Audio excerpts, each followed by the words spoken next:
예수님께서 전도하신 그런 내용입니다.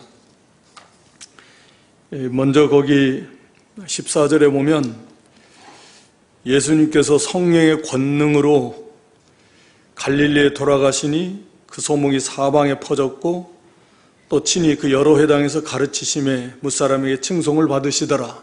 우리 예수님께서 시험을 요단강에서 세례를 받으시고 성령의 충만함을 입으시고 그 성령의 인도하심 가운데서 광야에서 40일간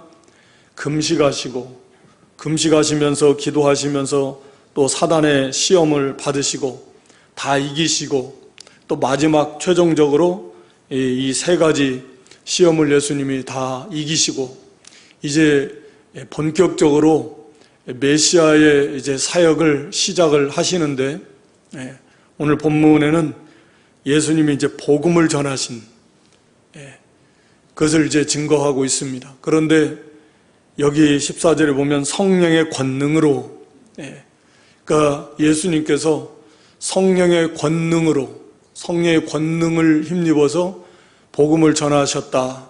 우리가 사도행전 1장 8절에도 이 복음의 증인이 되기 위해서는 성령이 너희에게 임하셔야 된다. 오순절 보혜사 성령께서 그 성령이 임하시면 뭘 받아요? 권능을 받고 그런 다음에 예루살렘, 온 유다, 사마리아 땅끝까지 그러니까 가까운 곳에서부터 이렇게 복음을 전파하는 그러니까 첫 번째는 성령의 능력을 힘입어야 돼요. 우리에게는 이미 다 오순절 보혜사 성령이 와 계셨고 그렇지 않으면 우리가 구원받은 사람일 수가 없잖아요. 다 믿는 성도에게는 우리 찬송가를 보면 이 좀 성령론에 대해서 조금 이렇게 다른 시각을 가진 사람들이 이렇게 작사를 한 것 같아요. 우리는 이제 뭐 성령이 이미 우리 안에 와 계시고 떠나시지 않습니다. 다만 성령께서 이제 그 감동을 하실 때 우리가 잘 받아들이냐 아니면 그 감동을 불을 꺼버리냐 성령이 우리를 자꾸 뜨겁게 해서 이 말씀을 순종하며 따라갈 수 있도록 하시는데 성령을 소멸하면 그 감동을 우리가 이제 잘 받지 못하고 그것이 누적이 되면 이제 감동받는 것도 쉽지 않거든요. 하여튼 간에 우리가 예수 믿는 우리들에게는 오늘날 모든 성도들에게는 이미 오순절 보혜사 성령이 이미 임하신 겁니다. 그러니까 예수님 믿게 된 거고 영이 중생하게 된 것인데 이제 그러기 때문에 우리도 성령의 능력을 힘입으려면 기도해야죠. 기도. 그래서 우리가 복음 전할 우리 예수님도 성령의 권능으로 가서 이렇게 복음을 전하셨는데 또 친히 사도행전에서도 승천하시기 전에 말씀하신 것처럼 우리가 성령의 권능을 받아서 복음을 전해야 됩니다. 그래서 힘써서 복음을 전하기 위해서 기도 많이 해서 우리 안에 계신 성령의 도우심을 입어서 우리도 힘써 전할 때 이렇게 가까운 우리 예수님이 그 고향 나사렛 그 다음에 가버나움 갈릴리 그러니까 예수님이 물론 태어나시기는 베들레헴에서 태어나셨지만 자라나시기를 나사렛에서 자라나셨잖아요.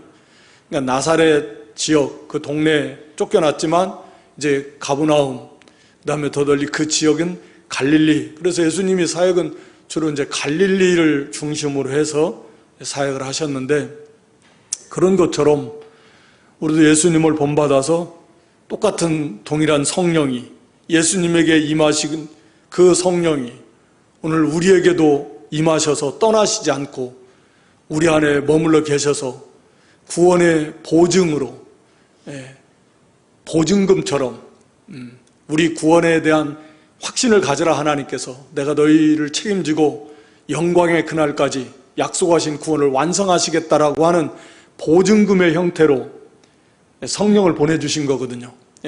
그래서 성령께서 여러 가지 사역이 있지만 그 중에 하나가 마치 구원의 보증이에요. 구원을 확증해 주시는, 보장해 주신다고. 하나님께서 보증금처럼 성령을 우리에게 보내주신 거예요. 그래서 내가 너희의 구원을 책임지마. 그래서 절대로 중도에 실패하지 않습니다. 하나님의 약속, 그 보증이 뭐예요? 성령을 보내주신 거거든요. 그래서 그 성령께서 똑같은 예수님 안에 역사하셨던 성령이 우리 안에서도 역사하시는 거죠. 다만 예수님은 그 성령의 충만함을 입으셔서 완벽하게 성령과 하나 되어서 성령의 인도를 따라가신 분이시고, 성령은 성부 하나님의 뜻대로만 인도하시고 또 그 능력으로 함께 하신, 근데 그 차이는 이제 우리는 우리 뜻대로 잡고 성령의 뜻이 아니라 우리 뜻대로 행하는 거, 그 차이인 거죠. 물론 뭐 예수님 죄가 없으시고 그런 차이도 근본적으로 있지만, 그래서 예수님은 성령의 충만함을 입으시고, 성령이 우리가 잘 아는 대로 성령은 인격의 성삼위일체 하나님, 삼위 하나님이시기 때문에 물부터 부어주시다 충만히 임하셨다라는 거지, 우리에게는 조금 부어주시고 예수님에게는 막 많이 부어주시고 그런 개념은 아니지 않습니까? 그래서 성령께서 임하셨는데, 우리 예수님은 그 성령의 충만한 인도를 언제나 항상 받으시고 성령의 충만한 가운데서 사역을 하셨고, 우리는 그 성령의 인도를 잘 안 받습니다. 그렇지만 그 성령은 여전히 우리 안에서, 오늘 본문에 보면은 특히 이 복음 전하는 거, 우리가 사도행전 1장 8절에 찾아보진 않겠지만 성령이 너에게 임하시면 권능을 받고, 그리고 예루살렘과 온 유다와 사마리아 땅까지 내 증인, 그러니까 성령이 하시는 그런 중요한 그런 사역 중에 하나가 구원받은 성도들로 하여금, 우리들로 하여금 예수님의 증인의 사역, 복음을 전하게 하시는 사역이라는 걸 우리가 알 수 있습니다. 그러니까 우리가 복음을 전해야 되겠다라고 하는 그런 어떤 그 부담감이 항상 있잖아요. 성도라고 하면 있지 않습니까? 복음 전해야 되는데. 다른 걸로 바꿔서 말하면 그건 성령이 우리에게 주시는 그런 부담이기도 하고 또 성령의 감동이기도 하고, 근데 그걸 우리는 이제 소멸한다 그랬잖아. 지금은 뭐 형편이 안 되고 환경이 안 되니까 그래 좀 다음부터 하자. 어차피 올해는 늦었으니까 2021년은 그냥 뒤로 가고 새로운 마음으로 연초에 하다가 그것도 안 되면 이제 또 날씨가 풀어지면 하다가 안 되면 좀 더우니까 더위 가시면 하다가 이렇게 이제 가는 거거든요. 그러니까 성령의 감동을 우리가 이제 소멸하는 거죠. 그게 결국은. 우리도 기도해서 성령의 도우심을 입어서 우리가, 성령은 우리를 자꾸 전도할 수 있도록 우리를 감동하시니까 우리도 전도해야 되는, 특히 가정 안에서부터, 예수님도 그 고향에서부터. 예수님 처음에도 뭐 예수님 동생들이 믿었습니까? 예수님 사역 당시에는 안 믿었잖아요. 예수님 동생들도 예수님 안 믿었거든요. 나중에 이제 아마 예수님 부활하신 다음에 믿은 것 같은데, 그래서 야고보서를 기록한 야고보는 예수님의 동생이지 않습니까? 사도 야고보는 맨 먼저 순교당했고, 하여튼 그래서 낙심할 거 없고, 예수님 가족도 뭐 동생들도 예수님 사역하실 때는 안 믿었는데, 그러니까 아직 돌아오지 않았다고 포기하지 말고 낙심하지 말고 우리가 힘써 기도하고, 그 대신 우리 힘과 능으로는 안 돼요. 물론 우리가 누가 14장에 나오는 대로 강권하여 데려다가 내 집을 태워라, 강권이라는 거, 강력하게 설득하여서 어떻게든지 교회로 인도하라, 그 말입니다. 그러나 우리가 하나님의 능력, 하나님의 말씀을 전하면서 특히 성령의 능력으로 하나님의 말씀을 전해야 됩니다. 그러려니까 기도해야죠. 우리 안에 계신 성령, 그리고 이 복음 전하는 것이 성령의 분명한 그런 역사라고 하는 것을 우리가 로마서 10장 15절에 보면, 이제 그 보내심을 받지 아니하였으면 어떻게 전할 수 있겠느냐. 그러니까 하나님이 보내신 사람이 복음을 전할 수 있다라고 하는 거죠. 그러니까 성령의 인도하심을 따른 사람이 가서 복음을 전할 수가 있는 것입니다. 이 복음을 전도한다는 거, 순수하게 하나님의 뜻대로 이 복음 전하는 거, 그게 성령의 역사 잘 따르는 사람이, 그런 자에게 성령이 함께 하실 것이고, 그 다이너마이터 같은 능력, 복음의 능력이 있으니까 폭탄 던져놓는 거랑 같은 것이고, 그래서 성령에 우리가 능력을 힘입어서 이 복음을 전하는 제일 어려운 것 중 하나가 복음 전하는 겁니다. 그만큼 마귀가 그걸 막기 때문에 힘들어요. 그냥 뭐 전도 좀 하려고 그러면은 이 마귀가 우리 안에서부터 막 역사합니다. 사실 그렇게 힘든 게 아닌데 우리 오늘날의 환경이 지금은 코로나 때문에 좀 뭐 그렇지만 막상 가면 뭐 그렇게 크게 대적하는 사람 별로 없고 뭐 간혹가다 있기는 있지만 그런데 이렇게 마귀는 우리 속에서부터 막 역사해가지고 복음을 전하지 못하도록 그런 것들은 많이 경험해봤을 겁니다. 그만큼 싫어하는 것들이에요. 그러나 그것을 이겨나가는 게 성령의 능력을 힘입어 나가는 거예요. 그래서 힘써 기도하고 집 안에서부터 우리가 성령의 능력을 힘입어서 전해야 되겠구나. 그냥 가족이라고 그냥 편하게 인간의 생각으로 하지 말고 우리가 늘 기도하고 말 한마디 할 때도 기도하면서 성령의 능력을 힘입어서 어떻게 하든지 이 복음을 전하도록 전도하도록 힘을 써야 됩니다. 그 다음에 여기 그건 예수님의 전도의 방법은 우리가 성령의 능력이에요. 두 번째는 이제 말씀인데 그러기 전에 여기 16절에 보면 예수께서 그 자라나신 곳 나사렛에 이르사 안식일에 자기 규례대로 회당에 들어가셨다. 안식일에 자기 규례대로라는 말은 예수님께서 스스로 딱 정해놓으신 것, 그러니까 습관, 예수님이 딱 정해놓으신 그 습관, 그 규례에 따라서 그러니까 예수님은 여기 안식일에 아직 안식일의 주인 되신 예수님께서 그림자적으로 주어진 구약의 안식일이지만 예수님께서 그것을 다 이제 순종하심으로 안식을 완성하셔서 안식일의 주인 되신 예수님이 안식을 이제 주시잖아요. 그래서 이제 주일 우리가 지키지만 그래서 예수님께서는 전통과 또 율법을 잘 순종하시는 자원이시기도 하고 또 예수님 스스로 이 회당, 오늘날로 말하면 예배당이나 비슷합니다. 성전은 오늘날 예배당은 성전은 아니잖아요. 회당은 이제 바벨론 포로 생활 가운데 생겼다 그래요, 역사적으로. 그래서 유대인들이 자기들이 모여서 안식일에 그곳에 가서 성경을 읽고 뭘 기도도 하고 성경을 가서 가르치고 배우고 또 중요한 안건이 있으면 논의도 하는, 그래서 바벨론 포로 이 기때에 회당이 생겨서 그때부터 이제 계속 전통적으로, 그래서 유대인들이 있는 곳이면 회당부터 세워놓고 그곳에서 이렇게 모여서 이렇게 하나님 앞에 또 예배 드리고 이런 것들이. 그래서 예수님께서 이 안식일에 예수님의 정해놓으신 그 규칙, 그것이 하나의 습관이 되는 거예요. 그래서 우리가 이제 누가복음 22장 39절에도 보면 예수님께서 습관을 쫓아서 감람산에 기도하러 가셨다, 이런 이제 표현을 하십니다. 그러니까 우리가 한 가지 여기서 우리가 예수님처럼 우리가 좋은 습관은 반복해서 그게 몸에 배어질 때 그게 습관이 형성이 되는 거 아닙니까? 그러니까 예수님은 이렇게 안식일날, 오늘날로 말하면 주일날 회당에 가시는 습관, 여기 안식일에 자기 규례대로, 이 규례대로가 뭘 수식하냐면 회당에 들어가시는 걸 수식합니다.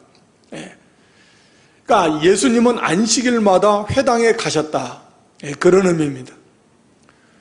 오늘날 우리가 예수님을 본받아서 주일날 예배당에 오는 것, 이거 예수님을 본받는 겁니다. 이건 좋은 습관이에요. 기도하는 습관, 기도의 내용을 습관적으로 하라는 건 아니고, 예배당에 가서 예배당에 가는 걸 그냥 하나의 사모함도 없이 그냥 습관적으로 그런 게 아니잖아요. 그게 아니고 예배당에 가는 좋은 습관, 성경을 읽는 좋은 습관, 기도하는 습관, 하나님의 말씀을 묵상하는 그런 습관, 이런 좋은 습관들을 형성하도록 해야 됩니다. 그게 몸에 배버리면 그게 일생 그것이 그 사람의 좋은 신앙의 인격을 형성하는데 아주 그 중요한 역할을 하는 거죠. 그렇잖아요. 그게 몸에 배니까. 우리가 말하는 것도 그렇잖아요. 경건에 이르기를 연습하라, 훈련하라 그랬는데, 그러니까 경건의 습관을 들이는 거죠. 그게 힘을 써가지고, 그래서 말하는 것도 하나의 훈련을 해서 그게 자기의 습관화가 되면 그 사람의 인격 형성으로, 좋은 인격으로 만들어져 가는 거죠. 우리가 기도하는 습관, 이게 몸에 배는 거죠. 몸에 안 배니까 기도 한 번씩 하려고 새벽에 한 번씩 나오려고 그러면 힘든 거죠. 안 하다 가려니까 힘든 거예요. 또 이게 뭐라 합니까? 이게 리듬이 깨지니까 막 낮에 졸리고, 일하러 가서 일해야 되는데 막 비몽사몽간에 헤매고, 에이 이거 안 되겠다 이거. 그래가지고 그냥 며칠 하다가 관두고 이렇게 되는 거예요. 이게 딱 습관이 되면 괜찮잖아요. 성경을 읽는 것도 마찬가지예요. 이게 딱 정해놓고 그것이 습관화가 돼서 뭐 성경을 습관적으로 그냥 대충 읽으라는 게 아니라 성경 읽는 그 자체가 습관이 되고, 기도도 마찬가지여서 예수님은 바로 그렇게 습관을 쫓아서, 오늘 여기 42절에도 보면 날이 밝음에 예수께서 나오사 한적한 곳에 가시니, 기도하러 가신 거잖아요. 한적한 곳에 가시는 거예요. 그래서 이거 뭐 마가복음 1장에서도 말씀하고 있지만, 그러니까 늘 습관을 쫓아서 기도하는 습관을 딱 정해놓으신 거죠. 새벽마다 우리 예수님은. 그래서 그게 몸에 배신 거고, 안식일이면 딱 회당에 가시는 습관, 그건 오늘날 주일날이면 우리가 예배당에 오는 것, 이거 딱 정해놓는 거예요. 오늘날 뭐 그것은 물론 성경을 읽는 거 딱 정해놔요. 그래서 이런 좋은 습관들, 경건에 이르는 이런 좋은 습관이, 내 습관이 형성이 되도록 그렇게 해서 좋은 신앙의 인격으로 우리가 만들어져 가는 것입니다. 이게 처음에는 뭐 힘들지라도 이게 부단히 훈련하고 노력하면서 그게 내 습관화가 되도록, 그래야 내 인격화가 되어 갈 수 있도록, 그렇게 해서 우리도 예수님을 본받아서 이 예배당에 나와 이 예배드리고 또 기도하고 또 말씀을 전하고 배우고 읽고 묵상하고, 또 뿐만 아니라 이제 우리가 말씀드린 대로 이 말하는 거, 듣는 거, 이런 것들 경건에 이르도록, 또 절제하고, 이런 하여튼 그 몸에 배도록 이 좋은 습관들이 필요한 거죠. 그렇게 해서 우리의 삶 자체가 경건해지고 우리의 인격 자체가 이런 좋은 신앙의 인격으로 만들어져 변화되어져 갈 수 있다라고 하는 것입니다. 그래서 이제 예수님께서 거기 회당에 들어가셔서 15절에서는 가르치셨다. 복음을 전하는 그런 방법, 내용, 말씀을 가르치셨고, 또 거기 이사야, 성경을 읽으려고 서심해 선지자 이사야 글을 드리니까 그 책을 펴서 이렇게 기록한 데를 찾으시니, 곧 이사야 61장 1절로 2절 상반절에 기록된 내용인데, 성경을 읽으시고 가르치셨다. 뭐 다른 거 없죠.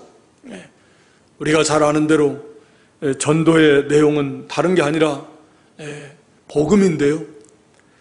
그 첫째는 이제 이 메시아, 이사야 61장 1절로 2절 상반절의 내용은 메시아가 오셔서 하실 그 사역에 대해서 예언해 놓은 성경이잖아요. 그래서 거기 가난한 자에게 복음을 전하고, 또 포로된 자에게 자유를 주고, 눈먼 자에게 다시 보게 함을 주고, 또 눌린 자를 자유케 하시기 위해서 기름을 부으셔서 보내신다. 그러니까 이 메시아, 기름 부은, 메시아라는 말이 그리스도라는 말이고, 그리스도라는 말이 기름 부은 받은 자라는 말이니까, 그래서 그러기 위해서 이 메시아가 오셔서 이 사역을 하실 것이다. 기름을 부으셨다. 이게 메시아입니다. 이 성경을 예수님이 읽어주시고 그 다음에 이 말이 오늘날 너희에게 응했다. 이렇게 이제 말씀 하시는 거죠. 그래서 이 복음을 전하시고 예수님이 그리스도인 것을 증거합니다.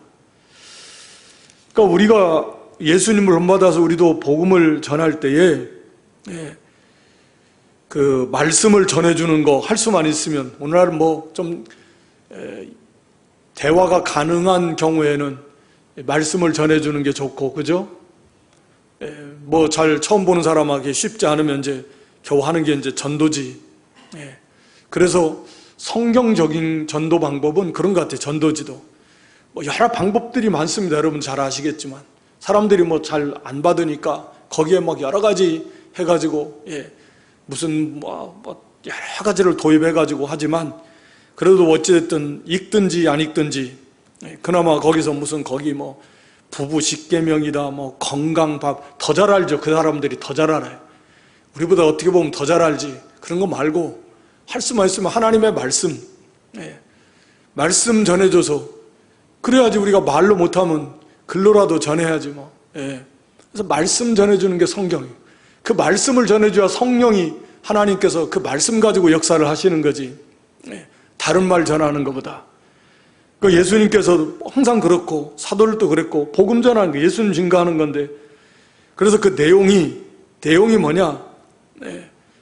여기 가난한 자에게 이 복음을 전해줘서 이 포로된 자 자유를 준다. 영의 자유, 죄의 포로, 마귀의 종, 이 사망의 종 그런 그 자유가 없잖아요. 포로니까. 더군다나 그게 사단, 죄, 죽음 거기에 종로로 타는데 그게 무슨 자유, 기쁨 뭐가 있겠습니까? 거기로부터 자유를 준다. 자유, 영의 자유, 참 자유. 이걸 전해주면 좋을 것 같아요. 그러기 위해서는 사실 우리가 그걸 맛보고 뭐 항상 그렇게 살면 좋겠지만 그래도 우리가 그런 삶을 살면서 전하면 더 힘있게 전할 수 있고 확신 가운데 전할 수 있고 그렇잖아요. 얼굴은 새카매가지고 그냥 봐도 그런 데 가서 이런 자유를 전하면 속으로 그러지 않겠어요? 너나 자유하세요. 그러니까 우리가 좀 뭔가 좀 자유를 누리면서 그렇게 전할 수 있다고 하면 얼마나 좋겠어요. 내가 그 자유를 누리면서 그런 확신 가운데서 그래서 이 눌린 자들, 자유가 없는 자들 얼마나 사는 게 힘들고 매여 있어가지고 무거운 짐 지고 수고하고 무거운 짐진 내게로 오라 하면 우리가 뭐 내가 볼 때는 그쪽이 더 무거운 짐진 것 같은데요. 이렇게 인상을 주면 안 되지 않습니까? 그래서 이 복음을, 그 복음의 내용을 우리도 전하면서 여기 포로된 자에게 자유를 주고 눈먼 자에게 다시 보게 함을 하나님, 우리가 영적인 눈이 뜨여져서 이게 소경인데 볼 줄을 모르는 게 아무것도 몰라요. 하나님을 모르니까 예수님을 모르고 온 것이고 구원이 있는지 없는지 뭐 영생이 있는지 없는지 이 세상이 어떻게 존재되고 어떻게 시작이 됐고 우리 인간이 어떻게 그거 다 모르잖아요. 다 어두움에 붙잡혀 있으니까. 그래서 그것을 밝히 이렇게 증거해주고 마찬가지로 눌린 자에게 자유케 하고 세상의 염려, 근심, 걱정 또 욕심 때문에 그 무거운 짐을 잔뜩 지고 그런 자를 그리스도 안에서 참 자유함을 이렇게 누릴 수 있다라고 하는 그런 확신을 가지고 이렇게 해서 잘 증거해주고 여기 19절에 보면 주님의 은혜의 해, 은혜의 해를 전파하기 은혜의 해다. 문자적인 의미는 이건 이제 희년을 나타내는데 구약에 뭐 희년 하면 모르니까요. 이제 우리가 50년마다 희년이 돌아오면 이때는 완전히 다 원상 회복이지 않습니까? 땅도 다 원주인에게 돌려줘야 되고 또 뭐 종으로 팔려갔어도 다 자유케 해줘야 되고 다 완전히 자유롭게 되고 원상 회복입니다. 이게 희년입니다. 이 은혜의, 물론 이 희년은 그리스도 안에서 주실 참 자유, 뭔 죄로부터 여기 앞에서 나온 대로 그런 자유, 다 빼앗겼던 그런 생명과 자유를 회복시키는 것, 그리스도의 안에서 이 구원의 은혜를 상징하는 그런 제도인데요. 그래서 우리가 고린도서 6장 2절에 보라 지금은 은혜 받을 만한 때요, 보라 지금은 구원의 날이로다. 지금 이제 이 은혜의 때가 확 열렸다. 하나님께서 이 신약 시대에. 근데 지금은 이제 사실은 우리나라 같은 경우도 그렇고 지금 문이 닫혀져 간 나라도 많습니다. 문이 활짝 열렸는데 중국도 지금 보면 좀 닫혀져 가는 것 같고요. 상당히 많이. 과거 몇십 년 동안 한 20, 30년 이상, 3, 40년 상당히 그래도 복음이 자유롭게 전할 수 있었고 여러 가지 뭐 제약이 많이 있었지만 그런데 지금은 이제 굉장히 어렵게 됐습니다. 완전히 통제하에 들어가고요. 그래서 이 청도 지역에도 들어보니까 이 자유롭게 한인교회들도 전에는 다 자기들이 이렇게 건물을, 거기는 건물을 새로 얻어가지고 이제 다 하는 건데, 원래 땅은 다 공산주의, 나라 거잖아요. 공산주의는 자기 땅이 아니고 국가 건데. 그런데 하여튼 지금은 한 지역에다가 크게 건물을 지어놓고 모든 교회는 다 그것으로 입주하라는 거예요. 입주. 그렇지 않으면 이제 허락을 안 해준대. 그거 다 완성됐어요. 여러 해 전에 진다고 그러면 다 완성됐고. 그래서 이제 철저한 통제 관리하에 집어넣겠다는 거죠. 이 그 한인 교회들 말하는 거예요. 그 다른 뭐 중국 삼자교회들, 그 전에 지하교회들을 이제 핍박이 커내지고, 삼자교회들은 뭐 원래 그 통제하에 있었으니까. 그래서 이 중국 그 인공기 같이 교회 예배당 안에 다 걸어놔야 되고, 입구에는 그 공산당들을 뭐 하는 뭐 나름대로 그런 막 맹세 뭐 이런 것들 다 해놓고 철저하게 사상교육하고 있는데요. 이제 한국에서 많이 들어갔는데 많이 복음의 문이 닫히고 힘들고 어렵습니다. 그 지금 뭐 그런 일들이 이제 많이 있는데, 하여튼 간에 지금 이제 우리나라도 지금 자꾸 믿는 자의 수가 줄어든다 그러고, 또 더군다나 코로나까지 이렇게 덮쳐가지고 좀 어려운 시기를 지나고 있는데, 그래도 아직까지는 우리가 하나님이 문을 열어주신 거니까 은혜의 복음의 문이 열린 때 우리가 힘써서 이 복음을 전하고, 언제 닫힐지, 개인적으로도 닫히고 시대적으로도 언제 닫힐 수 있을 겁니다. 언제 닫힐지 모르잖아요. 그 닫히기 전까지 우리는 최선을 다해서 이 복음을 전할 때 그 내용을, 메시아의 사역, 그리스도께서 오셔서 이런 사역을 하시고 우리 예수님이, 그래서 그 예수님을 믿으면 이런 참 자유, 참된 평안, 참된 기쁨을 누리게 되는 것을, 하나님의 은혜를 이렇게 잘 증거해야 됩니다. 거기 예수님이 배척받으신 내용인데요, 23절 이하에 보면 22절에 가서는 은혜로운 말을 기히 여겼어요.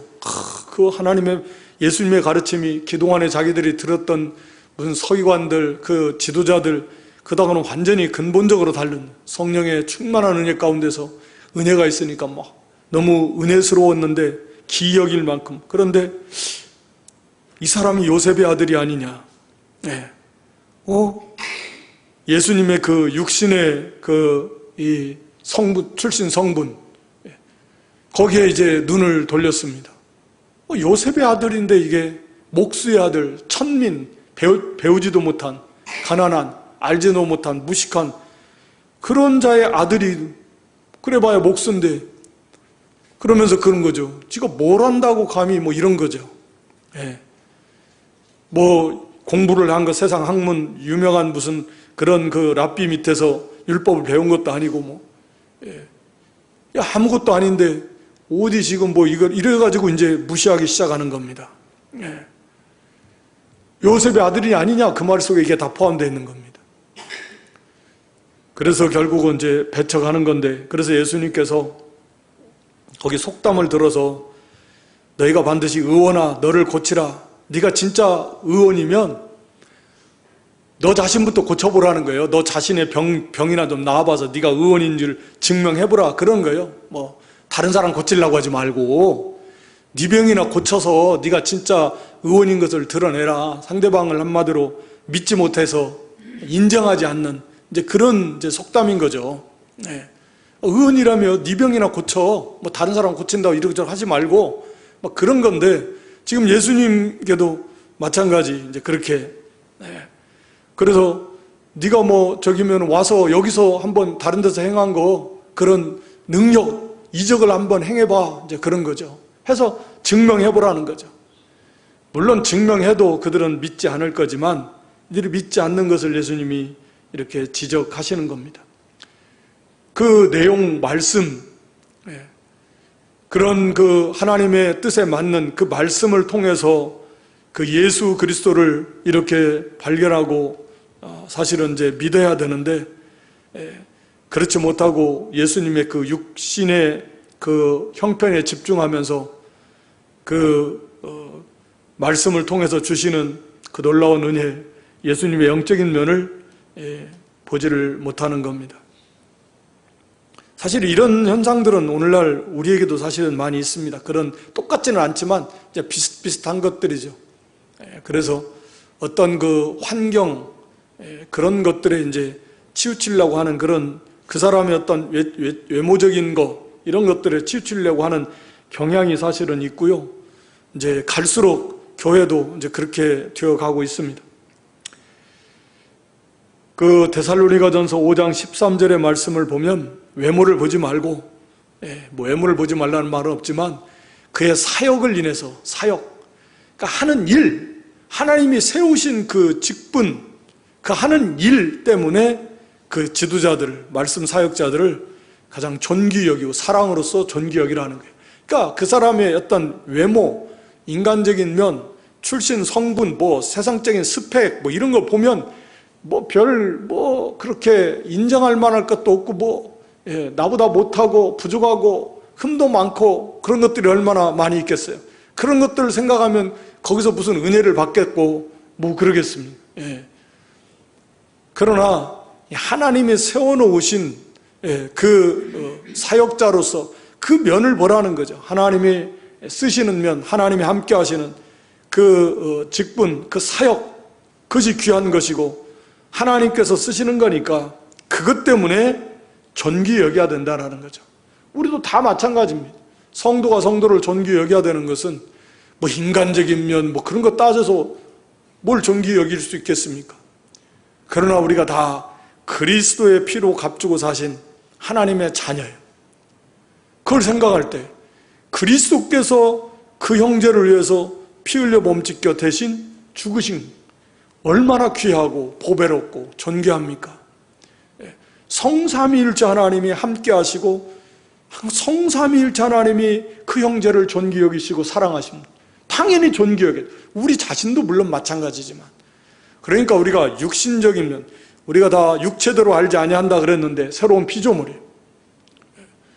그래서 언제나 그런 면, 믿음의 눈으로 사실은 바라봐야 되는데 이 사람들은 물론 그런 게 없지만 우리들도 사실은 자꾸 인간적인 면들이 그런 면으로서 자꾸 이렇게 평가하고 이렇게 대하려고 하는 그런 경향들이 사실 없지 않아 있다 그 말입니다.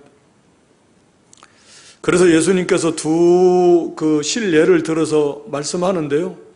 거기 25절 이하에 엘리야 시대하고 엘리사 시대, 어떻게 보면 엘리야하고 엘리사라고 하면 선지자들을 대표하는 그런 사람들 아닙니까? 그런 엘리야 선지자나 엘리사 선지자 시대에 그 사건, 엘리야가 사르밧 과부, 이스라엘에도 과부들이 많이 있었는데 왜 사르밧 과부에게 갔느냐?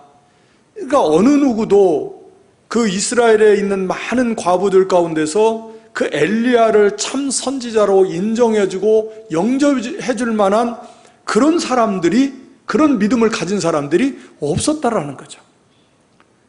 오히려 이방 시돈 그 사르밧, 이세벨의 고향인데 그 여자 사르밧 지역에, 그 시돈 지역에 사르밧 그 속한 이방 여인의 그 과부가 오히려 그 엘리야 선자를 선자로 영접하고 그의 말을 믿었어요. 우리가 그 열왕기상에 보면 나오잖아요. 17장인가 18장인가. 그래서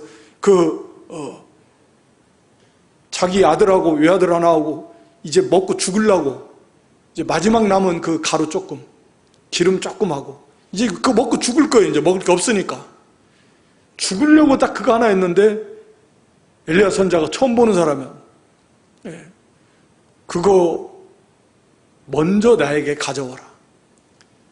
그리고 나서 나머지 하나님께서 계속 그 통에 가루나 기름에 그 기름이 떨어지지 않다 해준다고 그랬다. 그러니까 먼저 그것을 나한테 가져오고 그 다음에 그거 해서 네 아들도 먹고 너도 먹어라. 그러니까 이 여자가 그걸 그대로 믿고 순종을 한 거예요. 그게 쉬운 게 사실은 아닌데 하여튼 간에 그 하나님의 참 선자로 그것을 믿고 영접한 그런 순종의 좋은 그 바탕이 있었고, 물론 하나님의 은혜지만 다른 당시에 이스라엘이 있는 다른 그 사람들은, 뭐 과부들도 그렇고, 그 엘리야 선자를 인정하지 않은, 그러니까 엘리야가 전하는 하나님의 말씀도 인정하지 않는, 결국 하나님을 믿지 않는 거죠. 엘리사도 마찬가지입니다. 엘리사 시대에도 그렇게 문둥병 걸린 사람들이 많으면 믿음 있으면 엘리사께로 와가지고 다 고침 받았어야 되는 건데 왜 안 왔어요? 나아만만 그 먼 아람 나라에서 그 게지바이의 말을 듣고 왔어요. 이스라엘은 문둥병과 오늘 예수님 말씀에 이스라엘에 그 많은 문둥병자가 있었다. 27절에도 과부들도 많이 있었고, 근데 이 많은 문둥병자가 왜 안 왔어요? 믿음이 없으니까. 엘리사 선자를 선자로 인정 안 하고, 뭐 전혀 고칠 거라고 생각도 안 하고, 믿지도 않고, 그러니까 한 사람도 안 온 거예요. 그걸 믿었다면 그 많은 문둥병자 엘리사에게 막 찾아왔겠죠. 아무도 안 왔어요. 그러니까 그 시대에 그들의 얼마나 아니 이스라엘 백성들이, 하나님의 백성이라고 하는 사람들이, 그렇게 자기 소망들 하나님의 은혜를 그렇게 많이 체험한 사람들이 정작 하나님을 그렇게 믿지 않고, 하나님 보낸 선자를 믿지 않고, 그들을 통해서 주시는 하나님의 말씀을 믿지 않고 받지 않고, 뭐 어떻게 하겠어요? 오히려 나아만이 물론 뭐 자기 생각이 안 맞아 돌아가려고 했지만 그 신하가 하는 말을 듣고 바로 돌이켜서, 참 좋은 면이잖아요. 그래서 순종한 거예요. 7번까지 끝까지. 힘들지만 유단가까지 가는 것도 힘들었을 것이고, 많은 사람들 구경하는데 포기하지 않고 6번까지 7번 하는 게 참, 그걸 그대로 받아들이고, 그래서 믿고 순종함으로 구원받는. 그러니까 그거를 지금 그때나 지금이나 예수님 시대나, 그래서 결국 이 말씀 속에서는 결국 유대인들에게 예수님 배척받으시고 결국은 이 복음이 이방인들에게 먼저 흘러갈 것이다. 우리가 뭐 결과적으로 잘 알지만 그것을 여기서도 예수님은 또 이렇게 암시하고 있는 거죠. 정작 유대인들은 그걸 배척을 하는 것이고, 좀 사모하고 마음이 열린 사람들, 그 복음을 쉽게 받아들이는 사람, 가난한 심령 있는 사람들, 이런 사람들, 이 복음이 이방애로 먼저 이렇게 비춰 갈 것이다. 하여튼 예수님이 여기서 배척을 받으셨고 칭송도 받았지만 배척도 받고, 이 말을 하니까는 이제 죽이려고 자기들을 이방 사람들보다 못하다고 막 책망을 하고 지적을 하니까, 지적을 받으면 딱 두 가지, 그걸 듣고 깨달아서 회개하는 사람이 있고, 거기에 대해서 오히려 반발하는 사람이 있고, 오늘 여기 이 사람들은 반발하는, 오히려 예수님을 죽이려고 그냥 낭떠러지로 떨어뜨려서 아주 이게 사람을 이렇게 죽이려고 생명의 위협을 예수님은 사역 초기부터, 그것도 자기 동네, 거기서 자라난 동네 사람들에게 생명에 죽이려고 했어요. 근데 아마 하여튼 하나님의 은혜로 하여튼 죽이려고는 했는데, 그게 하여튼 예수님의 어떤 그런 권위 속에서 압도를 당했는지는 모르겠지만 죽이지는 못했습니다. 내려치고자 했어요. 근데 그게 잘 안 됩니다. 그러니까 하나님이 허락하시지 않으면 이런 일이 여러 번 지속됐지만 때가 안 되면 아무리 죽이려고 해도 안 되는 거다. 예수님도 이렇게 시작 사역 초기부터 이런 때로는 칭송도 받으셨지만 이런 그 고난도 받으시면서 생명의 위협을 받으시면서 이 복음을 전하셨고, 그러나 하나님의 때가 허락하신 때가 아니면 죽지 않는다. 우리도 마찬가지.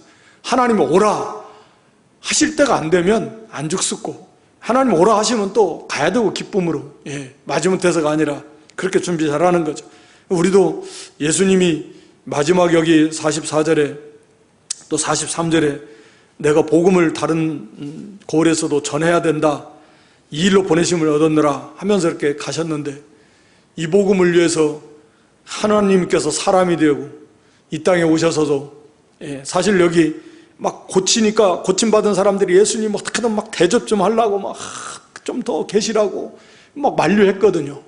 거기 계시면 고침받은 사람들이 예수님을 막 만류하면서 좀이라도 너무 얼마나 고맙겠어요. 막 예수님에게 좀 대접 좀 하고 싶어서. 그렇지만 예수님께서 다 뒤로 하고 다른 곳에도 가야 된다. 이 복음 전하기 위해서 오셨고, 그래서 인정을 뒤로 하고 가서 복음을 전하셨는데, 그래서 이런 예수님 고난받으신 이것뿐만이 아니겠지만 그런 전도를 한다고 다 받아들이는 것도 아니고, 이렇게 배척하는 사람들도 있고, 심지어는 죽이려고 하는 사람도 있고, 우리는 아직 그런 사람들까지는 쉽지 않잖아요. 죽이려고 하는 사람도 있는데, 그래도 하나님이 허락하신 때가 아니면 죽지 않는다. 예수님도 그런 환경 속에서 사역을 시작을 하시고, 그래서 이 길을 걸어가셨습니다. 오늘 우리도 성령의 능력, 우리 안에 계신 성령을 힘입어서, 또 하나님이 보내시지 않으면 어떻게 복음을 전할 수 있겠는가. 이 복음 전하는 것, 성령의 분명한 그런 인도하심의 역사고, 그걸 잘 순종하고 기도 많이 해서 아직 가족들부터 또 우리의 이웃, 우리의 동료들, 또 우리의 친족들, 우리 주변 사람들에게 우리가 이 복음을 힘써서 전하, 또 좋은 습관 우리가 힘써서 이게 습관화되도록, 그래서 우리가 좋은 인격, 우리 자녀들도 어려서부터 이 습관을 길러주는 게 참 중요할 것 같아요. 그래서 이게 몸에 딱 배버리면 그렇게 힘들지 않거든요. 그래서 좋은 습관을 몸에 뵐 수 있도록, 그래서 좋은 인격이 형성이 되고, 그리고 하나님의 말씀을 잘 전하고 또 가르치고, 메시아께서 하신 그 사역, 그것을 우리도 좀 맛보고 누리면서 그 예수님을 잘 증거하고, 또 배척받을 수 있다. 심지어 예수님 죽이려고 그랬는데 우리도 얼마든지 그럴 수 있지만, 오히려 그런 예수님의 이름 때문에 욕 한 마리 먹으면 그 얼마나 큰 기쁜 일이요. 또 이런 우리도 믿음을 가지고 성령의 능력을 힘입어서 힘써서 복음을 증거하는, 예수님 본받는 저 여러분 될 수 있기를 주님의 이름으로 축원합니다. 아버지 하나님, 우리 예수님께서 이 땅에 오셔서 이제 사탄의 시험 다 물리치시고 성령의 충만함을 입으신 다음에 하신 사역, 복음을 전하신 사역이라 그랬습니다. 예수님께서 이 일을 위해서 보내심을 받았다고 친히 말씀하시면서 이렇게 성령의 능력을 힘입어서 이 하나님의 말씀을 가르치시고 또 선포하시면서 복음을 전하셨는데, 그걸 잘 영접해서 칭송도 받으셨지만 이렇게 배척도 받고 심지어는 죽이려고 하는 그런 생명의 위협을 받으시면서, 그러면서도 이 복음을 전하셨다고 그랬습니다. 우리도 예수님을 본받아서 우리 안에 계신 성령의 능력을 힘입어서 힘써서 복음을 전하고, 또 우리가 배척받을 그런 각오도 하면서 우리가 복음 전하게 하시고, 또 예수님을 본받아서 좋은 습관, 우리도 힘써 경건에 이르는 연습에서 좋은 습관들을 가져서 우리의 삶이 더욱 경건해지고 우리의 인격이 더욱 경건해지는 그런 복된 믿음의 삶을 살아갈 수 있도록 은혜를 베풀어 주시옵소서. 예수님의 이름으로 기도드리옵나이다. 아멘.